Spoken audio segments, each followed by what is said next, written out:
Daisy, Daisy, give me your answer too. I'm half crazy, all for the love of you. It won't be a stylish marriage. I can't. Hello, Cuban Writer here, and today I wanted to talk to you briefly about Supergirl. Supergirl originally aired on CBS, I believe it was. Season 2 moved to the CW, which has Arrow, The Flash, and Legends of Tomorrow. And I think it's done generally better on the CW than it did under its original network. When Supergirl came out, it was touted as kind of the feminist superhero show in a lot of articles. I think the showrunners had a choice when they first started the series. They could approach their feminist ideals from two perspectives. They could either just allow Supergirl to be a really cool hero, and thus everyone would see that women were as good as men, and women could be as heroic as men, and as inspiring as men. Or they could take a different approach. They could say, hey, look everyone, did you know Supergirl is a girl? And did you know that girls are awesome? Look at her, she's a girl, and girls are awesome too. And poo-poo heads don't like girls being awesome. So don't be a poo-poo head, like Supergirl. Now, Season 1 of Supergirl began with Plan B, which I think was the inferior plan. They decided to keep pointing at Supergirl and keep pointing at women and keep saying overtly that Supergirl was a girl and girls were awesome and you're bad if you don't like that. And I think that was the completely wrong approach, and I think it probably lost a lot of viewers early on in the first season of Supergirl, which probably led to the network dropping the show. I was so glad when they moved it from its original CBS network to the CW, because it seemed like not only in season 1 did they start to decrease the rhetoric about girls being awesome, but it seemed like by the time it moved to the CW, they had fully abandoned that plan and were just allowing Supergirl to be awesome. And if we were to think anything positive about women, we would think about it just because Supergirl was awesome in an awesome show where girls did awesome things, and nobody felt the need to point it out or make political statements. We could just enjoy the show, and because we were enjoying the show, we would understand that women were awesome by osmosis rather than by lecture. This was the right approach. I think Supergirl on the CW has been a big improvement.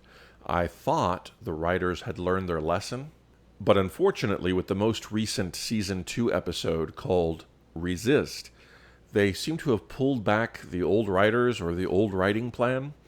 With the return of Cat Grant to the show, they have really returned to their inferior technique of illustrating the benefits of women by pointing to women and constantly saying the benefits of women and poo-pooing people they don't agree with.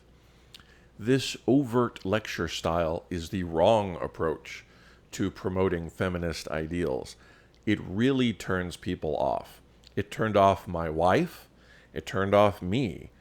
I consider myself a feminist, and I hate propaganda. I do not like this overt messaging, this overt political statement. When politics are present in a show, I like them to be slid in smoothly into the storyline and not to interrupt the story with a lecture. I had enough of that when I was a kid with cartoons that I would watch, like G.I. Joe. It's better to tell the truth. Remember, kids, knowing is half the battle. The lecture of the day or the lecture of the week, depending on whether you saw it weekly or daily. I think it initially started weekly and then became a daily show, but I can't remember. But the thing you don't want to do narratively is you don't want to interrupt the narrative to make a political statement. You also don't want to lecture overtly about the politics of the day. Supergirl has failed in this respect, and worse, they not only interrupted their narratives to make political commentary that pulls you out of the story, they also made their characters seem stupid. Incredibly stupid. We must begin with the president, in the middle of an alien attack, decides to fly Air Force One directly at the alien ship. Why does she do this? For no logical reason. But don't tell me the president is heading towards the conflict and not away. Now, one of the characters on the show does realize this is stupid, but another character on the show, the one we are supposed to most idealize, thinks it's wonderful and illustrates why she voted for this president. Every time I think I can't get happier, I voted for that woman. A president who stupidly flies Air Force One, which is not a battleship, but a 747. The president who flies that aircraft towards an alien invasion fleet is illustrating why they were the preferable choice for president.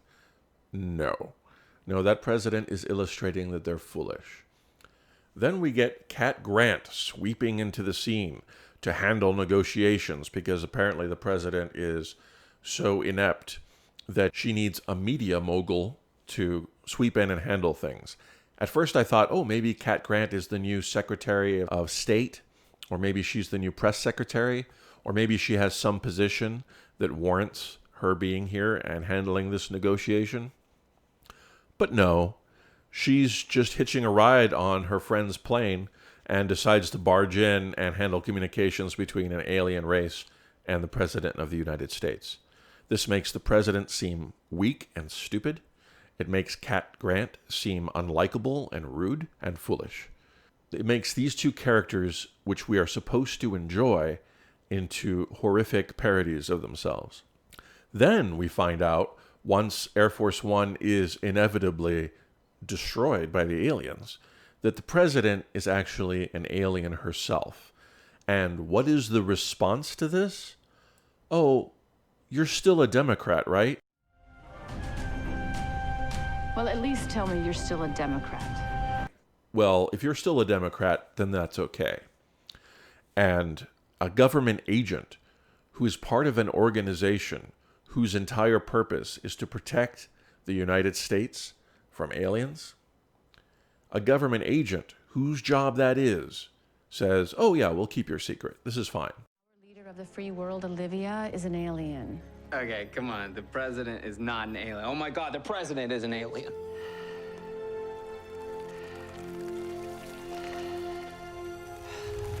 I assume that you are all a little frightened, but I assure you, I mean you no harm.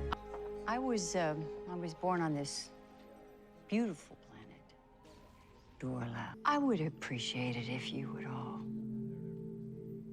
keep my secret. Your secret is safe with us.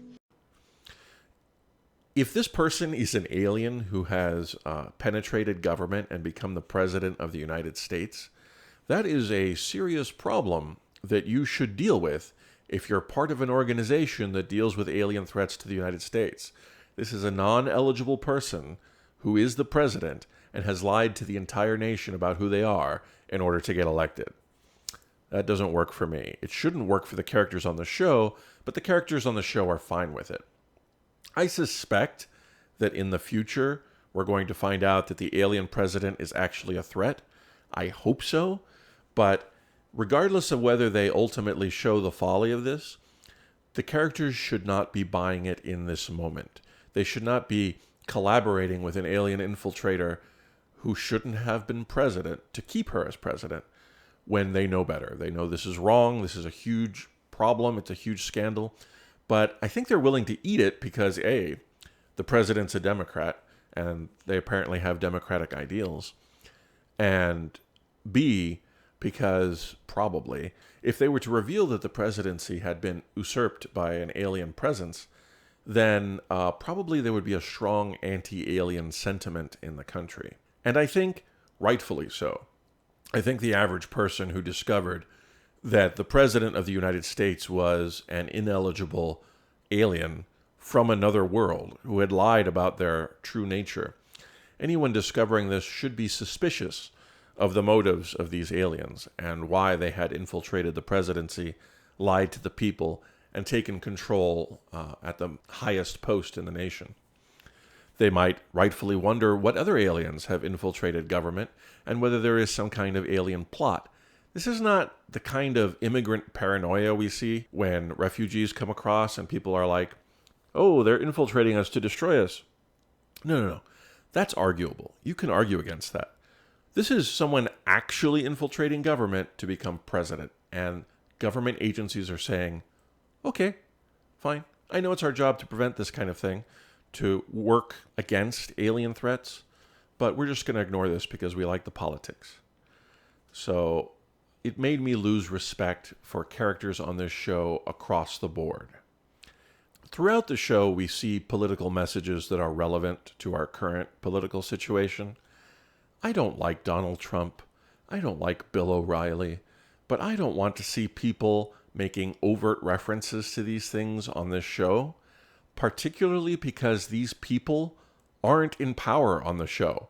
This is an alternate reality where these people didn't rise up and get voted into power. There's a Make America Great Again reference here. They come with empty promises and closed fists. They promise to make our world great again.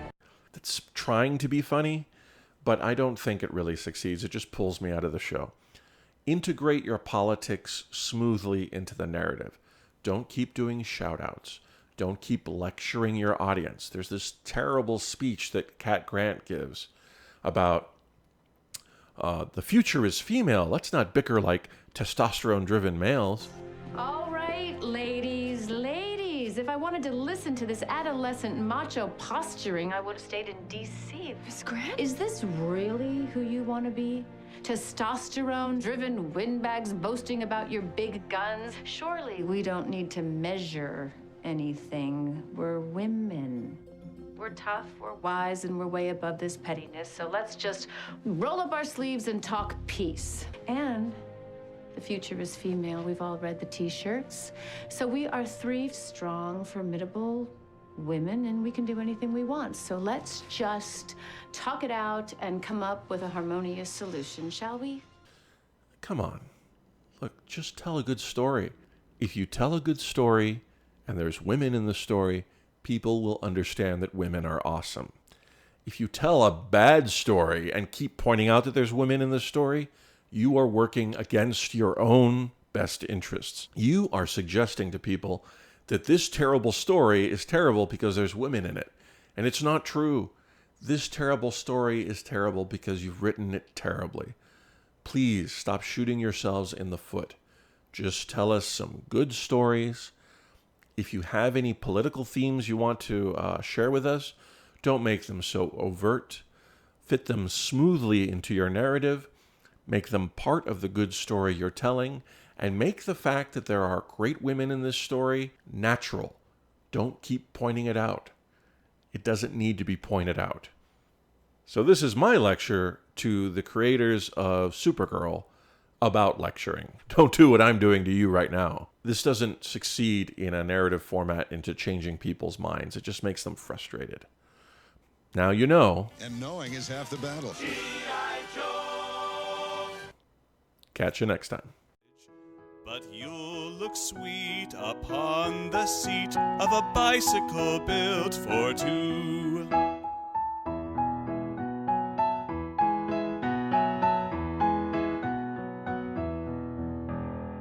Daisy, Daisy, give me your answer due.